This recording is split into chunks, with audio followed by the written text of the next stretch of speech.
Most people think that making $75,000 a year means that they can afford a $40,000 car. But the truth, the real number is actually closer to $22,000. And if you go above that, you might be quietly destroying your future wealth without even noticing it. So let's start with the rule that protects people from drowning in car payments. And that rule is called the 24-10 rule.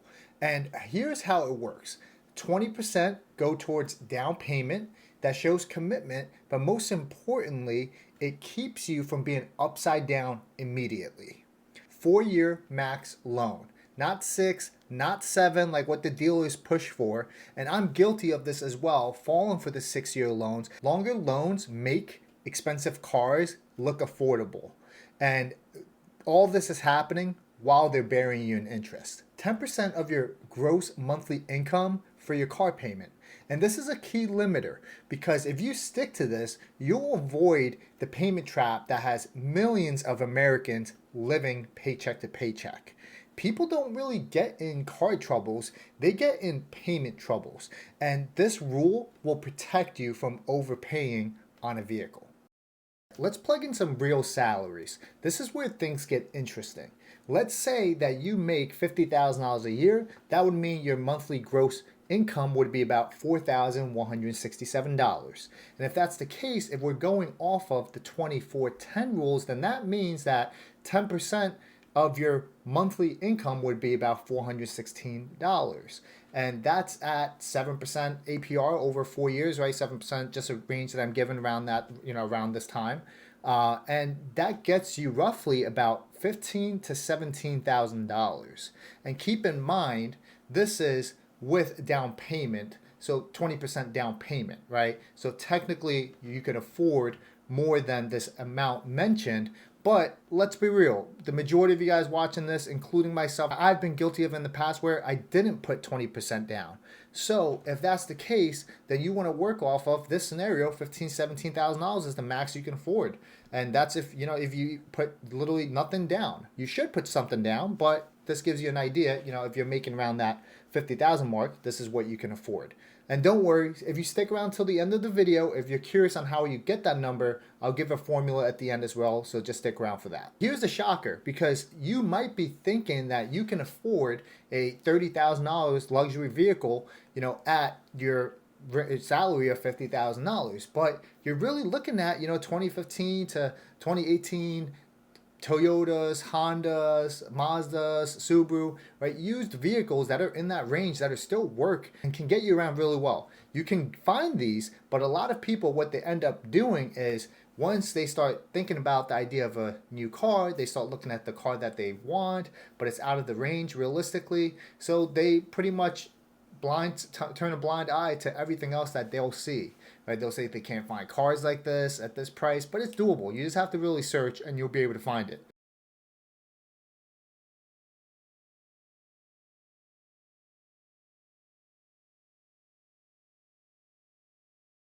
If you're making $75,000 a year, then your monthly gross income would be about $6,250. And if we follow that 10% rule, then that means that your monthly payment would be about $625 for your loan at 7% interest rate. And that would mean that your maximum car price would be about $22,000 to $25,000. Again, keep in mind, this is without down payment, the 20% down, right? So you technically could go for more if you put 20% down. Now let's talk about what most people in the salary range actually ends up doing, because they'll buy a $40,000 car with a 72-month loan because the monthly payment looks doable. Here's the cost of that mistake. That extra $300 a month, if invested properly, that could have become $180,000 in 20 plus years, right? The car worth probably half the price that you purchased it for, or even a lot less by that same amount of time. And now let's say if you make $100,000 a year, that would mean that your gross monthly income would be about $8,333. The 10% rule would mean that your monthly payment should be no more than $833. The affordable car price for this is $30,000 to $35,000. Even at the $100,000 income mark, you're looking at a very well equipped everyday vehicle, Toyota, Honda, Mazda, not Tesla Model Ys, not even a $60,000 luxury car, no BMWs, no Benzes, right? This is where lifestyle inflation sneaks in. People hit six-figure income and immediately upgrade everything, the car, the house, the payments, and end up being broke in a nicer vehicle. Now, let's go even deeper because your car payment isn't the real wealth killer.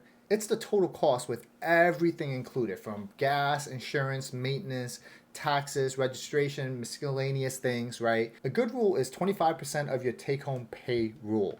And that means all expenses combined should stay under 25% of what you actually bring home. So, for example, someone making $50,000, their take-home pay after taxes is about $3,500 a month, right? 25% of that equals $875 total car budget. Now subtract the real cost, insurance, 200 something bucks a month, gas, 200 something bucks a month, maintenance, 125 bucks, right? Miscellaneous stuff, $50. That leaves about $300 for a car payment, which means you can actually afford less than the 24/10 rule. This is the part where most people mess up. They leave out all the other expenses that come with it, and then that really digs them even deeper on a monthly payment aspect. Here are the most common mistakes that I've seen with cars when it comes to killing your wealth. Mistake number one is the 72 to 84 month trap. Dealers stretch these long-term loans to make expensive cars look affordable. You end up being underwater for years because you're paying thousands on interest. Mistake number two is buying new. A new $35,000 car loses $7,000 as soon as it drives off the lot. Invest that $7,000 instead and let it compound, because you'll make thousands of dollars more. Mistake number three is lifestyle inflation. People upgrade their car with every raise. And meanwhile, your millionaire neighbor, they're just driving a 10-year-old Camry. I'm a millionaire and soon to be multi-millionaire, and we drive nothing fancy. I've had nice sports cars before in the past, but got rid of them. You get tired of them eventually. But we drive 2020 Subaru Outback and a 2015 Jeep Grand Cherokee. Nothing crazy. We don't have any payments on it either, and it's amazing. Mistake number four is upgrading too often. Every trade-in resets your wealth clock. The more you upgrade, the more you lose. When I was 16, 17 years old, I had a $350 car payment when I was making less than $15,000 a year, and insurance was almost the same cost as my monthly payment because I was so young, right? Eventually, when I learned how fast cars depreciate the hard way, it made no sense for me at all to keep upgrading and chasing other vehicles. The sooner that you start acting on this, the better that it'll be, because you need some momentum to build wealth.